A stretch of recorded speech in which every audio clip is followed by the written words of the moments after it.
నిజామాబాద్ లో 2 రోజుల క్రితం ట్రాఫిక్ ఎస్ఐ అడ్వకేట్లపై ప్రదర్శించిన తీరుకు నిరసిస్తూ విధులను బహిష్కరిస్తున్నట్లు బార్ అసోసియేషన్ అధ్యక్షుడు ఎర్రం గణపతి చెప్పారు. స్థానిక కోర్టు సముదాయంలో బార్ అసోసియేషన్ ఆధ్వర్యంలో విధులు బహిష్కరించి ధర్నా చేపట్టారు. వారిపై తీసుకోవాలనే డిమాండ్తో బార్ అసోసియేషన్ విధులను బహిష్కరించి పోలీసుల తీరును ఖండిస్తూ నినాదాలు చేశారు. దాడికి గురైన విశ్వక్సేన్ రామచందర్ మాట్లాడుతూ నిజామాబాద్ సిగ్నల్లో తమ వాహనాన్ని ఆపి దురుసుగా అనుచిత వ్యాఖ్యలు చేస్తూ చేసుకున్నారని తెలిపారు.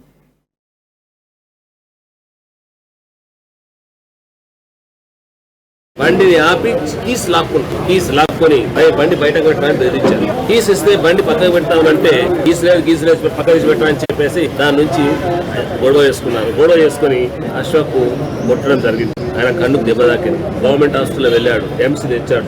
ఆ తర్వాత ఈయన కూడా బెదిరించడం జరిగింది. ఈ విధంగా దౌర్జన్యం చేయడం పోలీసు వారికి బండిని సీజ్ చేసే అధికారం లేదు. అడ్వకేట్ కావాలని అడ్వకేట్ అని తెలిసి కూడా అని దుర్భాషలాడుతూ కొట్టడము ఇట్స్ వెరీ హారిబుల్. చట్టానికి టోటలీ అబ్సల్యూట్ వ్యతిరేకం. ఈ విషయం నేను వీళ్ళు వచ్చిన తర్వాత నేను కమిషనర్తో మాట్లాడాను. కమిషనర్ చెప్పాను, నేను ఇట్లా జరిగింది, మీరు ఏం యాక్షన్ తీసుకుంటారు, please take some action and let me know what has happened.